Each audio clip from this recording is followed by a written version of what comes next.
Hello Aries, Sun, Moon, Rising, and Venus signs. Kamusta po kayo? Sana po nasa mabuti kayong kalagayan. Welcome back po sa Star Tarot. So, really but excited ang mga cards ninyo. Kung bago kayo dito, welcome na welcome din po kayo. And thank you po sa inyong pagbisita. I truly appreciate it. Tignan po natin ang mga mensahe ninyo for today, September 25. Ayan, pauna mensahe ni Aries ay stork, ayan, news of a birth or a new business opportunity. Napakagandang mensahe ito para sa inyo, Aries, no? Maaring merong balita kayong ma-receive ngayon na kung sino man ay, manganganak na. Maaring kaibigan ninyo, maaring asawa ninyo, girlfriend ninyo, or maaring kapatid ninyo, no? It could be anyone. Balitaan ninyong manganganak na, kaya super excited kayo dito. Magiging masayang-masaya din kayo for them, no? Maaari din for others of you na this is a new business opportunity na balitang ito. Kaya, everyone, no? Kung sino man ang makaka-receive ng balitang ito, you will be very happy kasi maaring this is an opportunity na talagang gusto ninyo or hinihintay din ninyo for so long, no, na magkaroon kayo ng ganitong klaseng oportunidad. So, good luck. We also have flag, do not be tempted to lower your standards. Ayan, huwag ninyong hayaan, no? Huwag ninyong hayaan na mapilit kayo kung hindi naman talaga yun ang gusto ninyo, kung hindi naman talaga yun yung pinaniniwalaan ninyo, no? Huwag kayong papa-impluensya, no, sa ibang tao. Be, learn to stand your ground, learn to panindigan ang kung ano talaga yung beliefs ninyo, kung ano mga pinaniniwalaan ninyo, yung ganon. So, what else for Aries, Kangaroo, unsettled times? Need to plan ahead. Ayan. Magplano muna kayo kung meron kayong mga binabalak gawin, may mga endeavor kayo na gusto ninyong simulan na, don't jump into it right away, no?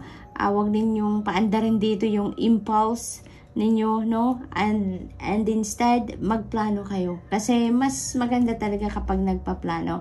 'Di ba? At least kung hindi, let's say for example, hindi mag-materialize ang plan A ninyo, at least you still have plan B, you have plan C, 'di ba? Yung parang meron kayong backup lagi, no? Nang sa gayon, makaka-ensure kayo na you will stay on track, 'di ba?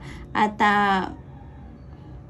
lagi kayong may masasandalan muli na another plan na sasalo sa kung hindi man mag-materialize ang una ninyong ginawa, 'di ba? So, hand in need of help, assistance, and guidance. Ayan. So, ang iba sa inyo dito, maaring kailangan talaga ng tulong, maaring regarding yan sa pagpaplano ninyo, no? Pag-strategize ninyo, maaring yan ay related dyan sa business opportunity na kailangan ninyong pagplanuhan, no? Aries, so maaring ganun ang ganap. What else? We have fun, ayan, romance, celebration, and party. Ayan, merong kasiyahan, merong okasyon, merong isi-celebrate. Ang iba sa inyo dito, Aries, kaya naman magsaya ka, no? Magsaya ka. Isi-celebrate ninyo yung business opportunity na yan. Isi-celebrate ninyo yung news ng birth ng kung sino man sa pamilya, mahal ninyo sa buhay. I-celebrate ninyo yan, okay? Have fun, i-enjoy ninyo ang time na yan. For others of you naman, this is about, siguro, celebration ng inyong pagmamahalan with your person. Maaring yun ang isa-celebrate ninyo, anniversary, maaring may ganon, maaring merong monthsary ninyo, maaring ganon ang mga isa-celebrate ng iba sa inyo dito, Aries. Kaya, go for it, no? Or maaring ito ang dahilan ng inyong pagse-celebrate. Something important such as new job or raise, no? Maaring itong biyayang ito ang isi-celebrate din ng iba sa inyo dito. May bagong trabaho, merong bagong financial opportunity dito dahil meron kayong pay raise na matatanggap, which is really gorgeous, Aries.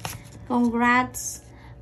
Spiritual guidance, ayan, protection from harm, ayan, napakaganda, diba? Kahit ano man ang ganap sa buhay ninyo, Aries, you have nothing to worry about. dahil you are spiritually guided and protected and guarded. So, maaaring napakalakas ng inyong connection with your angels, no? Sa mga guardian angel ninyo, maaaring lagi kayong nagdadasal, no? Lagi kayong nagdadasal sa kanila, and you're always having a conversation with them through prayer. Kaya naman, lagi silang nandyan, no? Lagi silang nandyan, nakabantay sa'yo, Aries. You are divinely guided, protected, and guarded. Napakaganda. So, we have egg. Success assured with good plans and hard work. Oh, diba? Sabi dito, need to plan ahead. Oh, kasi magiging matagumpay kayo kapag kayo ay nagplano, kapag pinagplanuhan ninyo ang kung ano mang endeavor na yan, kapag pinagplanuhan ninyo kung ano man ang mga gagawin ninyo, you know, plus coupled with hard work, ay nako, saan ka pa? Talagang wala nang kawala ang success sa inyo niyan, Aries. What else? We have moon. Ayan, changes in your life. So, maraming pagbabago, maraming ganap na transformation sa buhay ninyo around this time. At dahil din siguro yan sa business opportunity na parating, dahil din siguro sa new baby coming in. So, of course, talagang may pagbabagong magaganap sa buhay ninyo, diba? At ang opportunity din na to, yung financial opportunity na to is going to change also the way you live, diba? Kasi makakaluwag-luwag na kayo, magkakaroon na kayo ngayon ng pagkakataon para mabigyan ng budget din ang ibang mga gusto ninyo, or kung ano yung mga kailangan pa ninyo, 'di ba? So somehow it will also affect talaga the financial landscape ninyo dito, Aries. Kaya magbabago ang ibang parte ng buhay ninyo dito. It will change for the better, no? It will change for the better. So good luck, Aries, and that's all I have for you for today. I hope nakatulong ang mga mensaheng ito in some way. Thank you for watching. Love and light. Namaste. Hello Leo, Sun, Moon Rising, and Venus signs. Kumusta po kayo? Sana po nasa mabuti kayong kalagayan. Welcome back po sa Star Tarot. And kung bago po kayo rito, welcome na welcome din po kayo. Thank you po sa inyong pagbisita. I truly appreciate it. Tignan po natin ang mga mensahe para sa inyo sa araw na to. Today is September 24. Leo. We have been, wow, new job or new career. Wow, napakaganda. Congrats. Congrats sa inyo, Leo, no? Meron kayong bagong trabaho, meron kayong bagong career na i-entrahan ngayon. Kaya, congratulations. Napakaganda. There is something to celebrate, no? We have bridged another thing, another reason for you to celebrate, because you are going to successfully overcome a problem. Ayan. So, napakaganda. Maaring ang problemang ito is trabaho, no? Or yung career ninyo. Maaring nandyan ang problema ninyo. Kaya ngayon, meron ng job offer, meron ng bagong career na napapasukan kayo. Kaya naman, success, diba? Ang problema, wala na.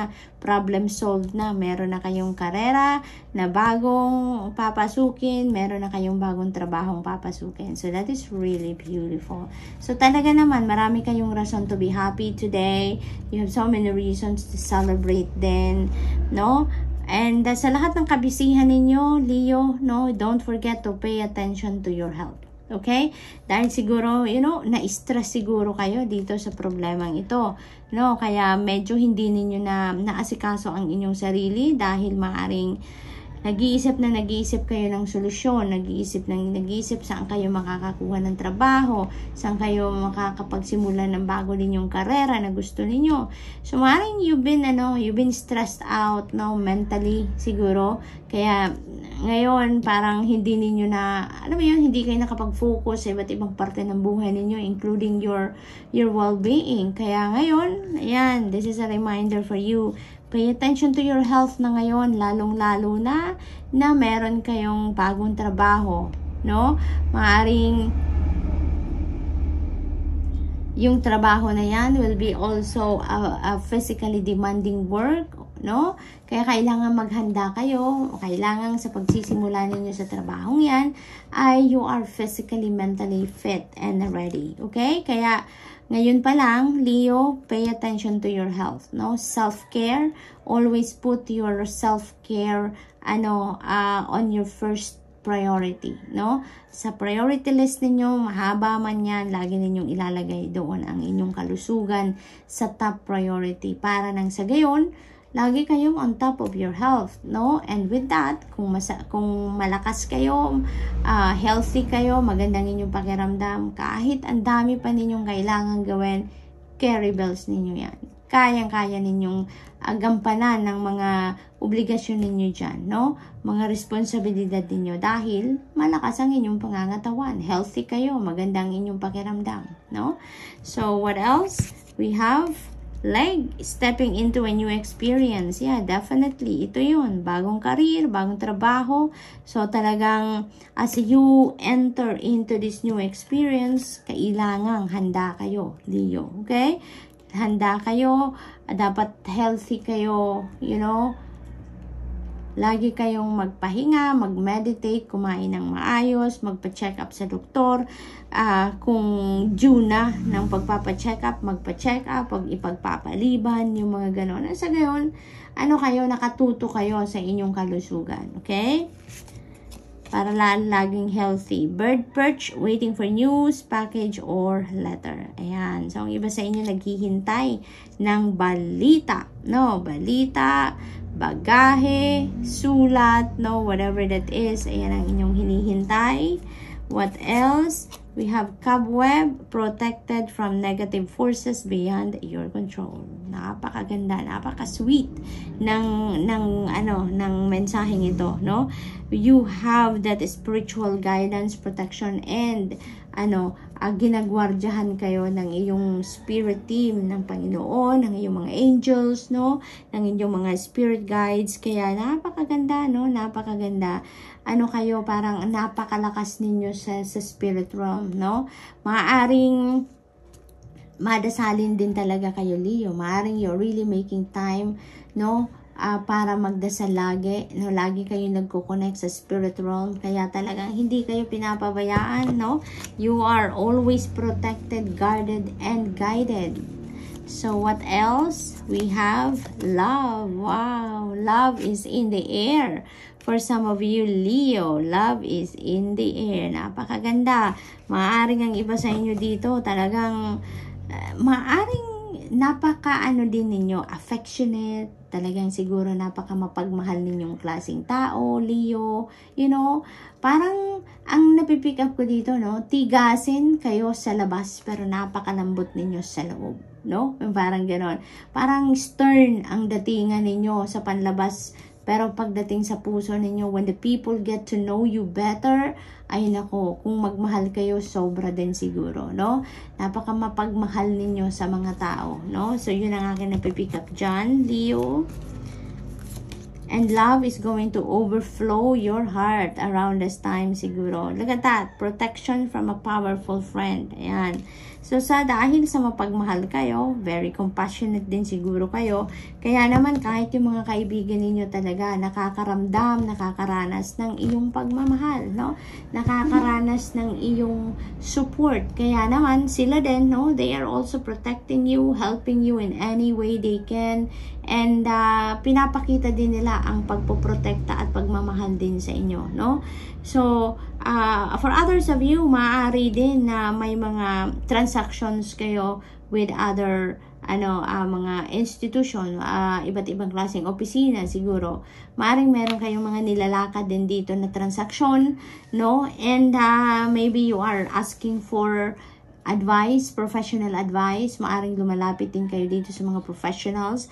Maaring meron kayong kinukonsulta din, no? Professional opinion ang kailangan ninyo, kaya kayo nagko-consult. So, maaring may mga ganong ganap din ang iba sa inyo dito, no? And you are getting what you need, no? You're getting what you need dito. So, what else? We have deep friendship with someone of the same sex. Ayan. So, kaibigan, no, maaring yung kaibigan ninyo ito, no, na maaring mag-ano kayo, maaring magkikita kayo, maaring you're going to spend time over coffee, over tea, yung mga ganon. So, catching up lang, no, with your kaibigan is what I'm picking up dito. Maaring siya din yung professional, no, nalalapitan ninyo. Maaring siya isang abogado, maaring siya isang doktor, maaring isa siyang mortgage specialist. Maaring, maaring katransaksyon ninyo ito sa bangko, which is also at the same time kaibigan ninyo. So, maaari din ganon, So, good luck, Leo, and that's all I have for you for today. I hope nakatulong ang mga mensaheng ito in some way. Thank you for watching. Love and light. Namaste. Hello, Sagittarius, Sun, Moon, Rising, and Venus sign. Sana po ay nasa mabuti kayong kalagayan. Welcome back po sa Star Tarot. Kung bago po kayo rito, welcome na welcome kayo and thank you po sa inyong pagbisita. I truly appreciate it. God bless you all. Tignan po natin ngayon ang mga messages ninyo for September 25. Ayan. Dahil tumalon siya, kunin na natin. So, will, ayan, indecisiveness, allowing your life to rumble aimlessly. Ayan, so may mga, kayo ngayon, indecisiveness na nararanasan, maaring, yung parang nasa kayo, fork in the road ngayon, Sagittarius. You never know ngayon kung ano yung gagawin ninyo. Hindi ninyo ma-figure out kung ano yung desisyon na gagawin ninyo. Are you going to the left or are you going to the right? No? Parang kanta lang. Going to the left, going to the right. So, yun, parang hindi kayo ngayon makapag-desisyon, no? At, you know what, Sagittarius, in cases like that, na mayroon kayong importanteng desisyon na kailangan gawan and you can't figure out kung anong direksyon ang tatahakin ninyo, what choice are you going to pick, ay naku, problem solve yan, no? Mag-tune in kayo sa iyong intuition, Sagittarius. That is very powerful. Dahil yung intuition ninyo, if you allow your intuition to be your guide, nako, makakasiguro kayo na you will be on the right track. You will be on the right direction. It will guide you to the right decision. Okay? Sag, para hindi na kayo nahihirapan. Maaring yung decisiveness na yan is related to your career. No? Maaring ang iba sa inyo dito is thinking of changing your career path. Maaring yun ang pinag-iisipan ninyo, yun ang kailangang pagdesisyonan ninyo sa ngayon, no? Maaring nag-iisip kayo, should I stay or should I go somewhere else, no? Maaring ganun ang kailangan ninyong pagdesisyonan sa ngayon. So that is related to career. Flag, ayan, don't be tempted to lower your standards, no? Stand your ground, Sagittarius. Stand your ground, stand for what you believe in. Okay? Napakahalaga na panindigan ninyo ang inyong sarili, panindigan ninyo kung ano ang inyong pinaniniwalaan. No? Nang sa gayon, talagang you will earn the respect of the people around you. Kapag, alam mo yun, magpapakatatag ka. No? Do not be tempted na ibaba ang inyong standards just to please other people, just to make other people happy. No, no, no. We have moon changes in your life. Ayan, so that may be related to career, no? Maaari talaga na this is a major decision na kailangan ninyong gawin sa ngayon, Sagittarius. Maaring ang iba sa inyo hindi na masaya sa career ninyo sa ngayon, kaya nagko-consider kayo of changing your career path, no? And you are ready to make changes dyan sa karera ninyo, sa path na tinatahak ninyo sa ngayon. So think about it. You are on the right path, Sag, regarding some aspect of your life. Ayan. So, feeling ko, ang iba sa inyo, Sagittarius, maybe you're asking for confirmation or you're asking for enlightenment or a sign. No, maaaring nagdadasal kayo na bigyan kayo ng confirmation if yung iniisip ninyo yung ngayon, kung tama yan para sa inyo. Kung yan ang best option para sa'yo. So, kung ano man yan, no? Maybe that is related to career, no? Kung ano man yung iniisip ninyo, Sagittarius, hinihingian ninyo ng confirmation, ito ang kasagutan sa inyo. You are on the right path. Okay? Regarding some aspect of your life. Ayan. So, maaaring related yan sa career. That's what I'm picking up. So, what else? We have a rooster. Ayan. An arrogant, boastful person you should not cross. Most likely, kilala nyo na to. kaya alam nyo na yan ay mayabang, yan ay arroganteng klaseng tao, yung gano'n. So, maybe, you know this person already. Maaring yan ang taong magtitempt sa inyo to lower your standards, no? Nako, wag na. Masaya siya, diba? Kapag kaganyan, Sagittarius. No, stand your ground. iwasan mo na lang, sabi dito, you should not cross. So, iwasan mo na lang kung alam mo, kilala mo na tong taong ito, alam mo kung anong oras yung dadaan. Or baka pupunta yan sa pupuntahan din ninyo, no? Kung alam nyo na pupunta din yan sa kung saan kayo pupunta, nako, iwasan nyo na lang. In need of help, assistance, and guidance. Maaring kailangan nyo ng tulong dito or gabay talaga dito sa pagdedesisyon dyan sa career move, no, na pinag-iisipan ninyo. So, maaring related ito dyan. Maaring naghihingi kayo dito ng advice ng iba, maaring may mga kinakausap kayo, at nagtatanong-tanong kayo, no? Maaring you are gathering information, maaring nagre-research kayo about doon sa choice ninyo na career sa ngayon, no? Yung gusto ninyong pasuking bagong career. So, maaring yun, nagtatanong-tanong kayo sa mga tao, nakilala ninyo na merong, o na maaring nandun na mismo sa trabahong yun, so maaring ganon, ano? What else? We have elephant, a long journey, either physical or mental, will leave you wiser at the end. Ayan. So, ang iba sa inyo talaga, ang lalim ng iniisip, no? Sagittarius. Maaring, kasi this is a major, decision talaga na gagawin ninyo. Kaya, ang lalim ng iniisip ninyo, matagal na ninyo siguro itong pinag-iisipan, no? Pero yun nga, hindi pa kayo makapag-decision sa ngayon kasi maybe you are, parang nagre-research pa kayo, pinag-aaralan nyo pa, nagdadasal pa kayo, naghihingi pa kayo ng gabay sa Panginoon, you know? Kaya malalim, matagal ninyo itong pinag-iisipan. Maaari din ang iba sa inyo is really going to travel physically. Maaring meron ditong international travel dahil malayo, no? Long journey. So, maaring international travel ito na gagawin ng iba sa inyo. Maaring related dito sa career, no? Maaring ang iba sa inyo ay nag-a-apply ng trabaho abroad, no? Maaring natanggap na kayo, maaring accepted na kayo, approved na. Kaya ngayon, nag-iisip kayo if you're going to take it talaga. No, maaring yun ang nagpapalito sa inyo sa ngayon. So, wow! Coins, money will be coming to you.